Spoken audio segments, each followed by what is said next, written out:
ఒక్కరు కూడా ఏదో ఒక కన్సల్టెన్సీ, నిన్న మొన్న పేపర్లు వార్తలు కొద్దిమంది వీడియోలు కూడా చూస్తే నన్ను 50 లక్షలు ముంచేశారు కన్సల్టెన్సీ, నన్ను 20 లక్షలు ముంచేశారు, నన్ను మోసం చేసి నన్ను పంపించారు అంటున్నారు తప్పించి ఎందుకు మోసపోతున్నారు?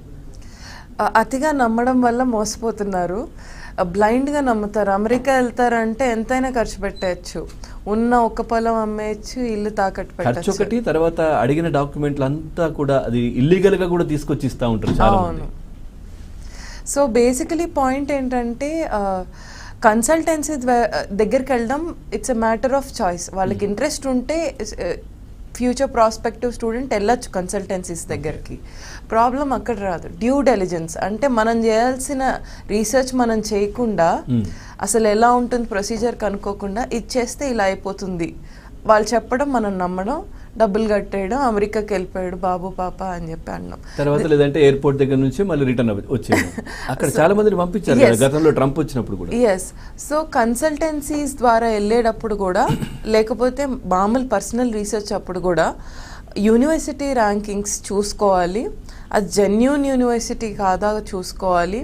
ఆ ప్రొఫెసర్స్కి ఈమెయిల్ పెట్టి నన్ను తీసుకోవడం మీకు ఇష్టమేనా, మీరు ఈ సబ్జెక్ట్ చెప్తున్నారు, నాకు ఫ్యూచర్లో ఈ సబ్జెక్ట్లో ఈ పర్టికులర్ జాబ్ ఈ కంపెనీలో రావడానికి మీరు హెల్ప్ చేయగలరా, అంత డెప్త్లో మనం చేయొచ్చు రీసెర్చ్. ఇన్ఫ్యాక్ట్ నా విషయానికి వస్తే నేను ర్యాంకింగ్స్ చూసుకున్నదే కాక అసలు నాకు ఫ్యూచర్ జాబ్ ఆపర్చునిటీస్ వస్తాయా లేదా అని లింక్డ్ఇన్లో జాబ్ డిస్క్రిప్షన్లో చదివి ఆ జాబ్ డిస్క్రిప్షన్ ఇంకా కోర్సు టాలీ అవుతుందా లేదా చూశాను. అది కాకుండా ఒక ప్లేస్లో ఎలాంటి జాబ్స్ ఉంటాయి, suppose Washington, Seattle and Silicon Valley, North Carolina and Texas, ఈ 4 ప్లేసెస్లో సాఫ్ట్వేర్ జాబ్స్ ఎక్కువ ఉండొచ్చు.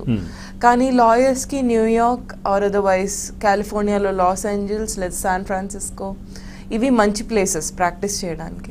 సో ఒక్కొక్క ప్లేస్కి ఒక్కొక్క వెరైటీ ఆఫ్ జాబ్ అండ్ ఒక ఎక్కువ కొంత సర్టెన్ కైండ్ ఆఫ్ ఎంప్లాయ్మెంట్ ఎక్కువగా ఉంటుంది. సో అది కూడా రీసెర్చ్ చేసుకోవాలి.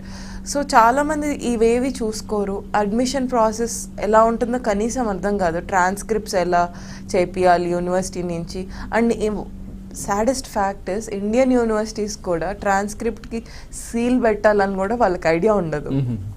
మనం చెప్పి సీల్ పెట్టి డైరెక్ట్గా పంపియండి అని చెప్పాలి. సో అవంతా చాలా అవగాహన లేదు, రీసెర్చ్ చేసుకోరు, మాట్లాడరు. సో ఫస్ట్ అసలు ఏదైనా అసలు అప్లై చేసే ముందు కన్సల్టెన్సీకి వెళ్ళే ముందర టాప్ 20 యూనివర్సిటీలో ఒక యూనివర్సిటీ పిక్ చేసుకుని మీకు నచ్చిన సబ్జెక్ట్లో ఈమెయిల్ పెట్టాలి ప్రొఫెసర్స్కి.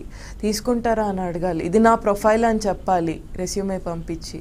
ఆ తర్వాత స్టెప్ బై స్టెప్ యూనివర్సిటీలో తీసుకోవడం, ట్రాన్స్క్రిప్ట్ యుఎస్ అకాడమిక్ క్రెడెన్షియల్స్కి వాల్యుయేట్ చేపించడం, స్టెప్ బై స్టెప్ చేయడం వల్ల ఒక క్లారిటీ వస్తుంది మనకి.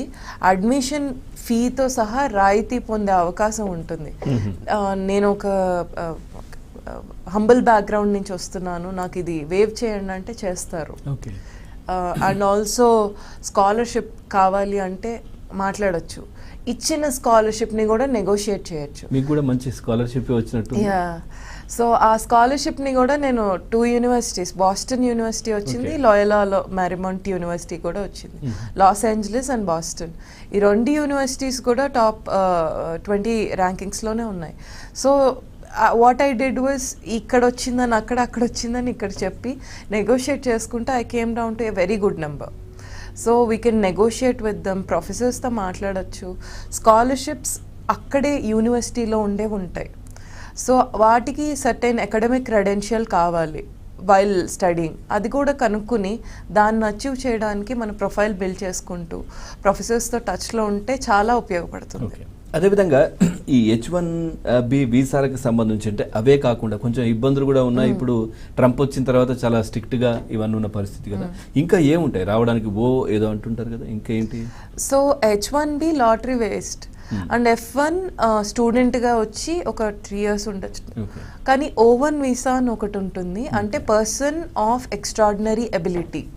సో స్టెమ్ సైన్సెస్ అంటే స్టెమ్ అంటే science, technology, engineering and mathematics, అంటే సాఫ్ట్వేర్ ఇంజనీర్స్ చేసే కోర్సెస్ బేసికలీ స్టెమ్ సైన్సెస్ అంట. స్టెమ్ వాళ్ళకు కూడా O1 అన్నది ఒక మంచి ఆపర్చునిటీ. అండ్ దీంట్లో లాటరీ సిస్టమ్ ఉండదు. మనకంటూ ఎంప్లాయ్మెంట్ ఆఫర్ ఉన్నా కానీ, జాబ్ ఆఫర్ ఉన్నా కానీ యూఎస్లో 1 ఆఫర్ అయినా ఉండొచ్చు, కపుల్ ఆఫ్ ఆఫర్స్ అయినా ఉండొచ్చు. అండ్ మన ప్రొఫైల్ కొంచెం స్ట్రాంగ్గా ఉండి, ఎక్స్ట్రాడినరీ అబిలిటీ అంటే ఉండాలి, అంటే ఒక ఎక్స్పర్ట్ లెవెల్ ఎక్స్పీరియన్స్ ఉండాలి. సో ఇవి 2 కనుక ఉంటే కనుక O1 వీసాకి అప్లై చేసుకోవచ్చు అండ్ O1 ద్వారా అక్కడ సెటిల్ అవ్వచ్చు. చాలా మంది ఇది తెలియక